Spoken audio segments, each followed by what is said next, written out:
Chapter 7, Saturday, June 14th, 6:30 a.m. He woke up with blood on his hands. Wet blood, fresh blood. The pungent, coppery smell of it was thick and heavy in the room, and he gagged as he stumbled from the bed and into the bathroom. He didn't bother to turn on the light, even though the room was dim, just turned on the taps and fumbled for soap, washing his hands in the hottest water he could stand, soaping again and again. The water, first bright red and then rusty colored, swirled around the drain and slowly, so slowly, grew fainter and fainter, like the smell. When the water ran clear and he couldn't smell the blood anymore, he turned off the taps. For a long moment he stood there, hands braced on the sink, staring at his shadowy reflection in the mirror.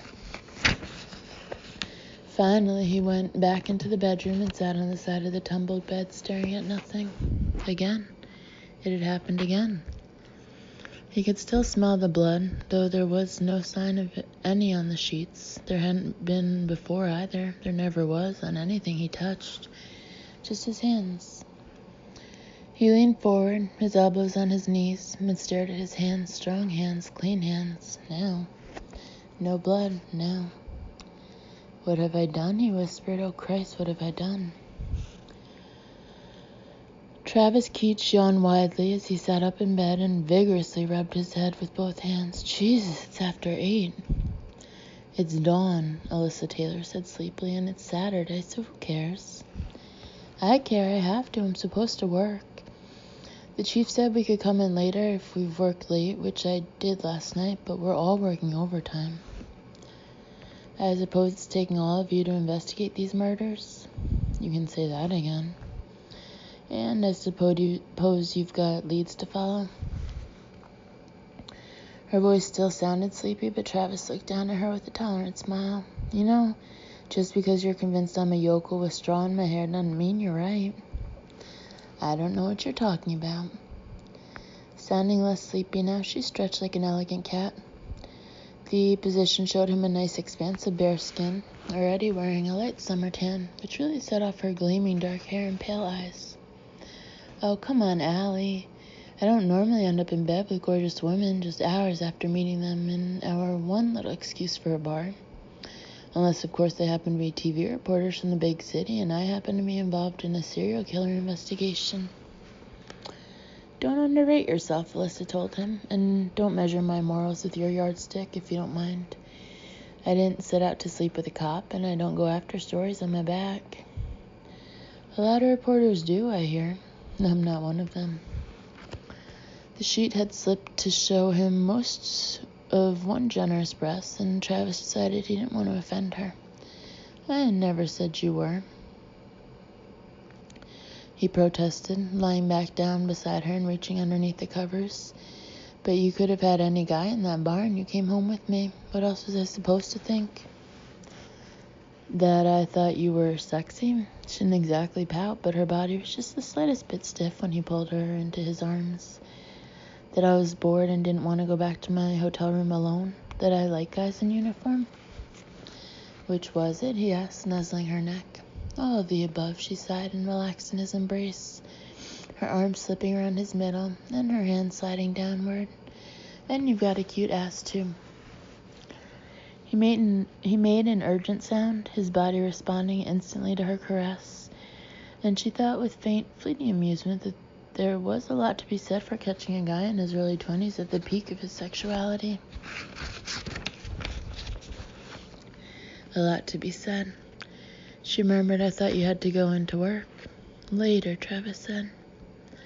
It was nearly half an hour later when he finally, reluctantly pulled himself out of the bed. I've got to get to work. Want to join me in the shower? Alyssa stretched languidly. Are you kidding? That tiny stall isn't even big enough for you. I'll wait my turn, thanks. I can shower while you're shaving. Okay, suit yourself. Alyssa waited until she heard the water running, then slipped from the bed and gathered her scattered clothing from the floor. She had to follow a trail halfway to the front door to get it all, which amused her yet again. Her purse had been left carelessly on a chair near the front door, something that made her shake her head. Not smart. Not at all smart. Could be she was slipping. Nah, she murmured in response to that idea. Returning to the bedroom, she laid the clothing out on the bed and then got her cell phone from the purse. She turned it on and punched in a number, keeping her gaze fixed on the half-open bathroom door. "Hey, it's Allie." She kept her voice low. "I found that source we talked about, a pretty good one. He's already told me more than he realizes. He must have had half a dozen strong drinks last night and no hangover this morning. Oh, to be 24 again." She listened for a moment, then said, "Yes, my head hurts." Well, I had to at least seem to keep up with him, didn't I? Never mind. He's going into work, and the plan is to get him to meet me for lunch. A question made her laugh under her breath. "No, I don't think there will be any problem persuading him to meet me. And I have a hunch that he'll be perfectly happy to have me sticking close for the duration. So I should have a fair idea of what's going on inside the department. Yeah, I'll check in at least twice a day, as arranged." 10:05 a.m. The third property they checked turned out to be an old commercial building off what had once been a busy 2-lane highway until the bypass opened years before. Several companies had lost most of their customers, and more than one derelict office building or small store now stood abandoned and slowly falling into ruin. But a few, like the one Jamie Brower had owned, had been converted to have some kind of a useful life not dependent on passing customers. She was ostensibly using it for storage, Rafe noted, as they stood just inside the front door. The early sunlight slanted through the dusty front windows so that the interior of the front part of the building was easily visible to them. "Just barely ostensibly," Isabel agreed, looking around at half a dozen or so large pieces of old furniture in obvious need of restoration or repair, and a few crates labeled storage. Only enough stuff that anybody looking in the front window would assume that was what she was using it for. "The real story's in the back," Mallory called, from a doorway about 30 feet from the front door and roughly halfway down the length of the building, where a wall divided the space. "The tools the locksmith gave us worked on this door and the rear entrance, which is conveniently hidden from the road. Great place to park your car if you don't want anybody to know you're here. And there are signs quite a few cars have been parked back there in recent months." "Why does that not surprise me?" Hollis wondered aloud. "It's about time we got lucky," Rafe said as he, Isabel, and Hollis joined Mallory, all of them stepping into the half of the building that was quite obviously the reason Jamie had bought this place. It was the room in the photographs. The submissive did know she was being photographed, Rafe said, gesturing toward the camera set up on a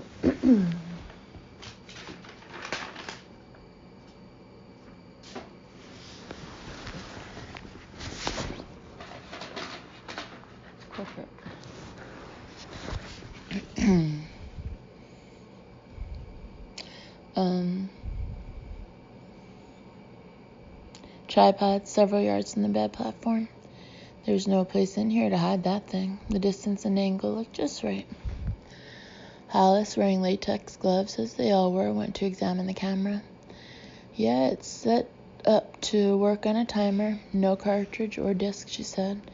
"Whatever last photos she took weren't left in the camera." "No, I'd expect her to be more cautious than that," Isabel said, looking slowly around. "The really interesting thing is the question of whether the camera was part of the ritual. If she really does have a box full of photos, as Emily said, then it's likely most, if not all, of her partners were photographed." Rafe kept watching her instead of studying the room, bothered by something he couldn't quite put a finger on. He thought Isabel was somehow uncomfortable or uneasy here. Her posture seemed a bit stiffer than usual, and something about the very calm of her features was almost mask-like. So when he spoke, it was absently. It's all about control and submission. Being photographed probably was part of the ritual, one of Jamie's rules. Her partners had to submit completely to her and her rules, even to the extent of having their secret needs and desires, their humiliation recorded on film and left in the hands of the dominant. Mallory had located a large built-in closet or storage area on the right-hand wall and was working on the padlocked double doors with the ring of all-purpose tools provided by the locksmith.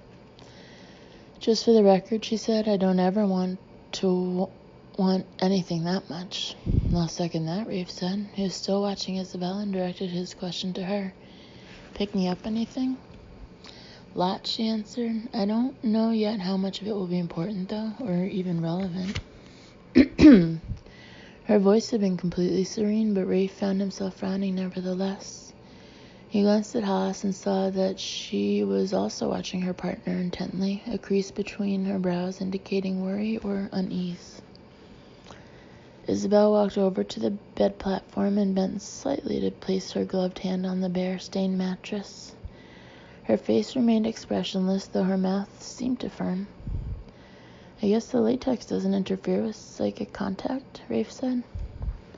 It was Hollis who replied, no, it doesn't seem to, although some of the SU psychics say it has a slight muffling quality.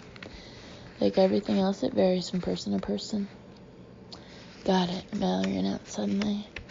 She unfastened the padlock and opened the 2 doors. Christ, the toy box, Hollis murmured.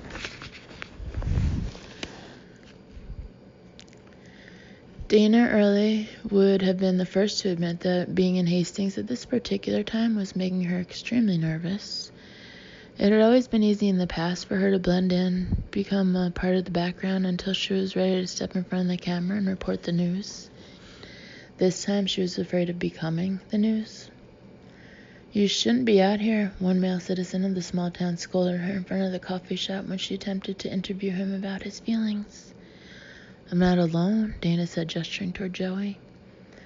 The man gave her cameraman the same scornful look Alan had offered the previous day. Yeah, well, he might drop his camera on the killer's toe before he cuts and runs, but I wouldn't count on it if I were you. I resent that, Joey said sullenly. They both ignored him. You should at least protect yourself, the man told Dana earnestly. The police department is offering pepper spray to any woman who asks. I got some for my wife. You need to go get some for yourself. What about you? Dana asked, making a mental note about the pepper spray. Aren't you worried the killer might start going after men? He glanced from side to side warily, then opened his lightweight windbreaker to show her a pistol tucked into his belt. I hope the bastard does come after me. I'm ready. A lot of us are ready. Looks like, she offered brightly, trying not to show him how much it frightened her to see guns in the hands of people other than the police, especially angry and very nervous people. Thank you very much, sir. No problem, and you watch it, you hear? Stay off the streets as much as you can. Yes, I will. She watched him walk away, then stood gazing around at Main Street when there was less than normal activity for a lovely Saturday morning in June, and where there were far too many men, just like the one she'd interviewed, walking around with windbreakers half zipped and wary, watchful expressions on their faces. Can we go now? Joey whined. I wish we could, Dana said half-consciously, reaching up to touch her hair. I really wish we could. Hey, have you seen Cheryl? Nah, saw their van parked near the town hall this morning. Why? Dana bit her lip, hesitated, then said, let's head back toward the town hall. Oh, jeez. You're getting paid, she reminded her cameraman. Not enough, he muttered, following behind her. It could be a lot worse, she told him irritably. You could be a blonde woman. The way I hear it, the surgeon wouldn't have to cut off much to make that happen. Bitch, he grunted under his breath. I heard that. He gave her the finger silently, reasonably sure she didn't have eyes in the back of her head. And I saw that, she said. Shit. Inside the large storage closet of Jamie's playroom was neatly arranged on shelves and hanging on hooks, all the paraphernalia necessary for sadomasochistic games. Whips, masks, padded and unpadded handcuffs, an extremely varied selection of dildos and vibrators, ropes, chains, and a number of unidentifiable objects, some quite elaborate. Also, a tasteful selection of leather bustiers, garters, and stockings, including seemingly the outfits Jamie and her partner had worn in the photographs. I'm no expert, Hollis said, but I'm thinking at least a few of these gadgets are meant to be used on a man. Rafe could see the ones she meant. I'd say so, and given that, it's beginning to look more and more like Jamie was... An equal opportunity mistress, she may not have enjoyed sex with men, but it looks like she enjoyed dominating them. Men and women, Hollis said. She really did want to be boss, didn't she? I wonder what would happen if she ran into somebody who wanted to be boss even more than she did. The trigger, maybe, Isabel said in an absent-minded tone. His trigger? Rafe asked. He wanted to be the one on top, so to speak, and it wasn't a position Jamie was willing to allow him to assume. Maybe. Isabel's tone was still abstracted. Especially if you find out the other two primary victims from the earlier murders were unusually strong women, dominant women. That could be his trigger, his hot button. Finding himself interested in women literally too strong for him. Some men just prefer their women to be sweet and submissive, I guess, Hollis said dryly. Jerks, Mallory said, then lifted a brow at Rafe. Forensics? Yeah, I get them out here, Rafe said, but only TJ and Dustin with their kits, not the van. I'd still like to keep this quiet as long as we've got a hope in hell of it. Right, she pulled out her cell phone. Rafe walked over to Isabel, still uneasily sensing that something wasn't quite right with her. She was no longer touching the mattress, but was gazing off into space with that distant expression he was beginning to recognize in her eyes. But this time she seemed to be looking so far away that it sent a chill through him. Are you okay? He asked. There is, she said slowly, a lot of pain in this room. You don't feel it, do you? No, I'm not an empath. I feel during the visions, but not this. I just know there's a lot of pain in this room. Physical, emotional, psychological. She reached both hands up and rubbed the nape of her neck. Her hair was in its accustomed neat high ponytail, and Rafe could see how hard she was kneading the tense muscles of her neck. But before he could ask about that, she went on in the same level tone. Jamie was strong, very strong, but she'd spent her life being the good girl, pretending to be what everybody wanted her to be, hiding inside that shell. But this part of her life, this is where she could be in control, really in control, where she could be herself and be respected, demand respect for who she really was. Hollis stepped closer, her frown deepening. Isabel? This is where she called the shots. Her partners, male or female, were never her lovers, never close to her emotionally. They were validation, that she was strong and certain, that she was the one in control. They did anything she told them to do, everything. No matter what, no matter how wild she got, no matter how much she hurt them. When Rafe realized that Isabel's nails were literally digging into her own skin despite the gloves she wore, he stripped his own gloves off and reached up and grasped her wrist, ignoring the again visible and audible flash that was a hell of a lot stronger than any static shock he'd ever felt. He pulled her hands away from her neck. Wow, Hollis murmured, talk about sparks. Rafe ignored her. Isabel.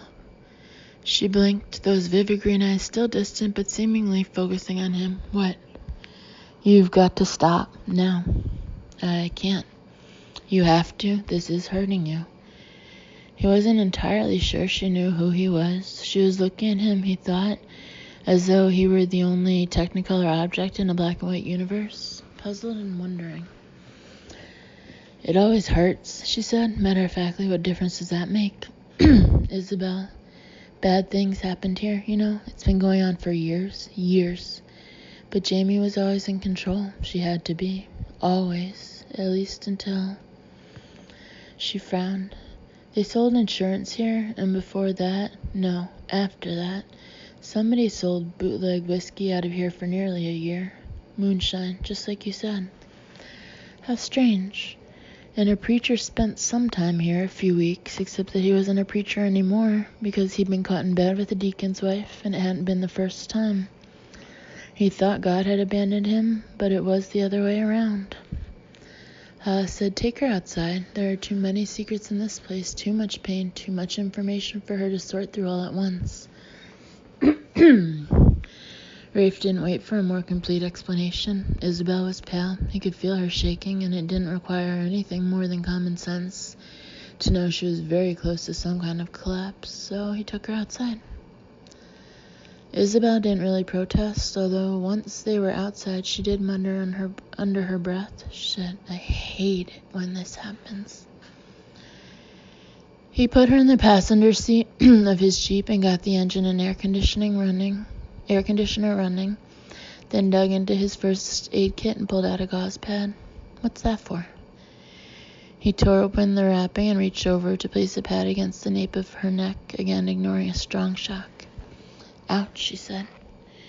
"You drew blood?" Rafe told her, even with the gloves on. "Jesus, does this happen often?" Isabel looked down at her hands with a faint frown, then stripped off the gloves. From time to time. Bishop keeps telling me I should wear my nails short.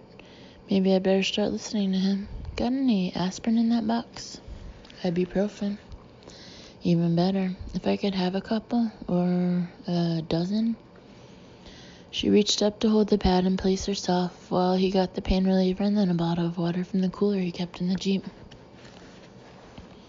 By the time she had swallowed 4 capsules, the faint scratches had stopped bleeding, and Rafe used an antiseptic pad to wipe the nape of her neck while she sat with her head bowed and eyes closed. Every time he touched her, the shock was definite, but she didn't react or comment, and Rafe thought he was getting used to it. In fact, it seemed to clear his head, which was more than a little unnerving. Her pale gold hair felt even silkier than it looked and seemed to want to cling to the back of his hand as he worked on her neck. Static, of course, had to be. He concentrated on treating the scratches she had inflicted on herself, though he admitted silently that it took him longer than was strictly necessary. "Thanks. Don't mention it. Are you gonna be okay?" She nodded slightly, still without opening her eyes. "When the painkillers kick in, and as long as I don't go back in there right away." "Isabel, look, I know you have questions. Can we save them for a while, please?" She raised her head and opened her eyes, finally, looking at him. The distant expression was gone, but she looked incredibly tired. "For now, your forensics team should be here any minute. Why don't you go back inside and get everybody doing their thing? Hollis may be able to help. I felt something weird in there." Rafe thought there had been a lot of weird in there, but all he said was, meaning that increasing nervousness and fear Emily had been seeing in her sister. "I don't think it was just because Jamie was afraid her secret life would be exposed. I think she had another secret, a far worse one, and a much greater fear. I think something went wrong in there. I think she went too far." "What are you saying?" He asked the question even though he knew what she would answer. "Have your team look for signs of blood, a lot of blood." "No sign of that box," Mallory said after both women had thoroughly searched the back room. "No sign of anything she wanted to keep hidden. Outside that closet, I mean." Hollis nodded. "There's an attic, but it's wide open and empty." On another subject, I gather from your reaction that it isn't normal for somebody touching Isabel to literally strike sparks." "I've never seen it happen before, though I've only known her a few months." Hollis frowned. "I was given a pretty thorough knowledge of the other SCU members, and that definitely was a mention. Could be something new for her caused by this particular situation. Or it could be Rafe. Yeah. Don't quote me on this because I'm certainly no expert. But I guess if the right 2 energy signatures came in contact, there could be something like those sparks." "Don't tell me this is what all the poets wrote about," Mallory begged. Hollis smiled in response but said, "Who knows? Maybe it's as much an emotional connection as it is literal energy fields. In any case, those two are reacting to each other and on a very basic level." "Is that a good thing or a bad thing?" "I have no idea, but it might explain why Isabel seems to be having a rougher than usual time with this investigation." "What might explain it?" Rafe asked, entering in time to hear the statement. "Yo." "Come again." "Hey, I'm just guessing," Hollis told him, "and I'm a long way from being an expert on any of this stuff, as I just told Mallory.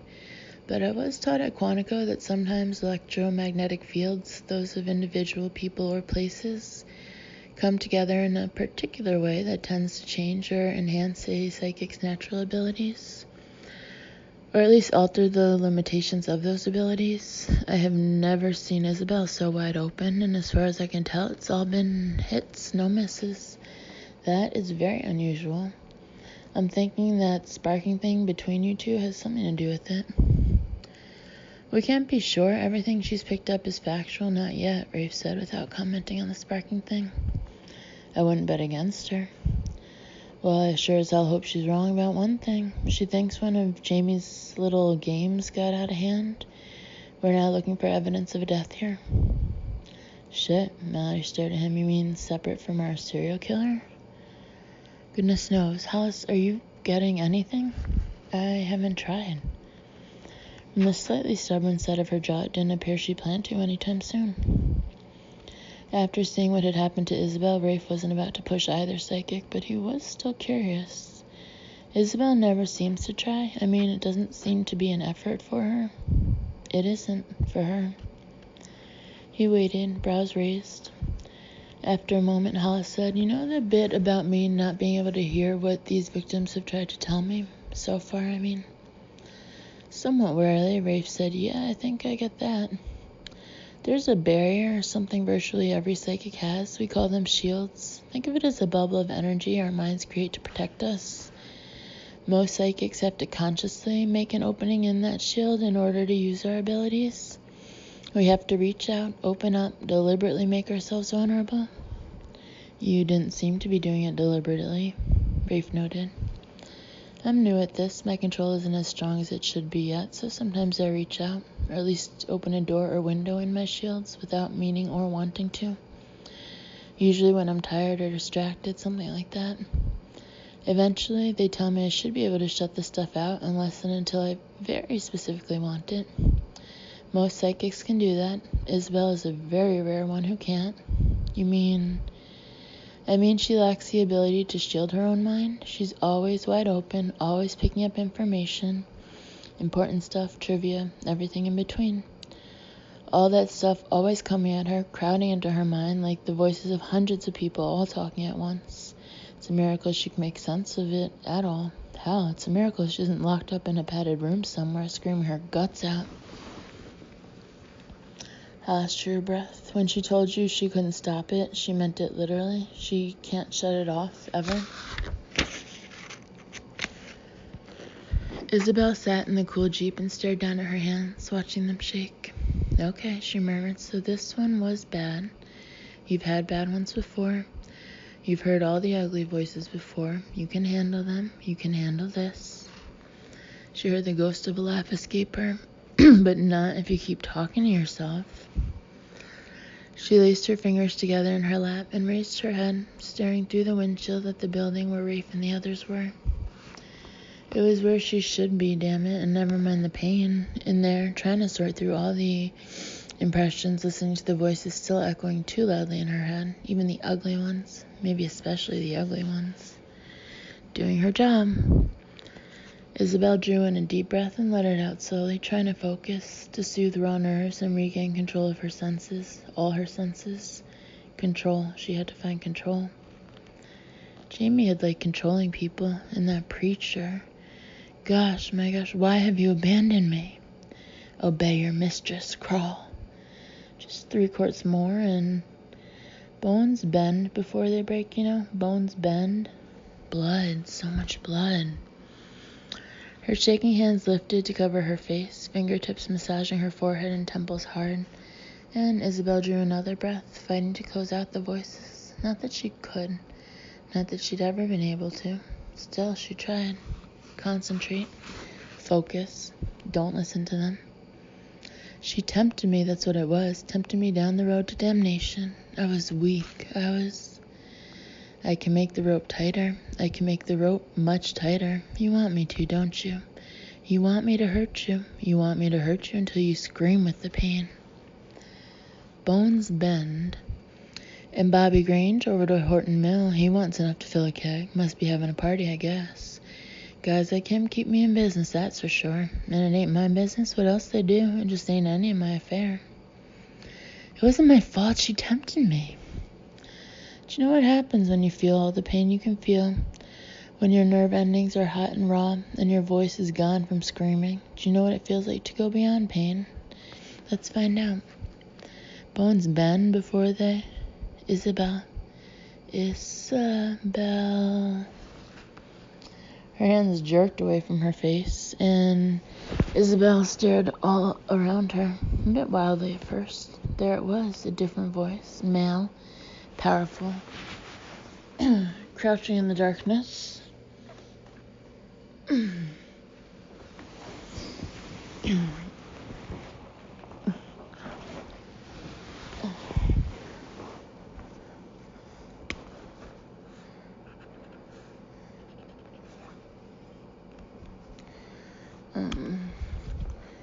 But there was no one. Her head was pounding, her heart pounding, and the voices were only whispers now. Only whispers, none of them calling her name. Okay, she said aloud, shakily. That was new. That was different. That was terrifying.